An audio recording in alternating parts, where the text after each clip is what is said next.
Hello guys, नमस्ते, प्रणाम। मैं मंजू सिंह आप लोगों को अपने चैनल पर स्वागत करती हूँ और एक गारी गीत गाने जा रही हूँ। उसको आप सुनिएगा और कमेंट में बताइएगा कैसा लगा मेरा गाना, और अच्छा लगेगा तो शेयर लाइक सब्सक्राइब जरूर करिएगा।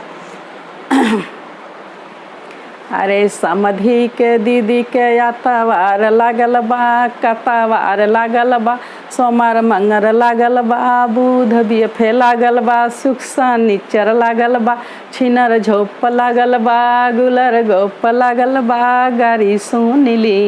गारी सुनली समधी राम तो बजाई बिगारी सुनली, गारी सुनली समधी राम तो बजाई बिगारी सुनली। अरे भसुर के दीदी के यातावार लागल बा, कतावार लागल बा, सोमवार मंगर लागल बा, बुध बीफे लागल बा, सुख शनिचर लागल बा, छिनर झोप लागल बा, गुलर गोप लागल, उनके बहिना के सबके समेत लागल बा।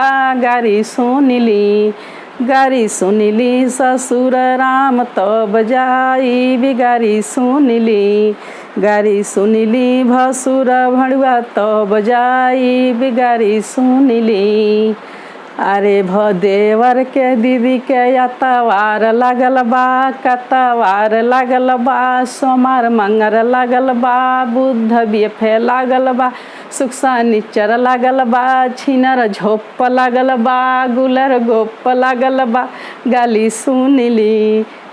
सुनली देवर समधी तो बजाई बिगाली सुनली, गाली सुनली देवर जी तो बजाई बिगारी सुनली। अरे ननदोई के दीदी के यातावार लागल बा, कतावार लागल बा, सोमवार मंगर लागल बा, बुध बीफे लागल बा, सुख शनिचर लागल बा, छिनर झोप लागल बा, गुलर गोप लागल बा।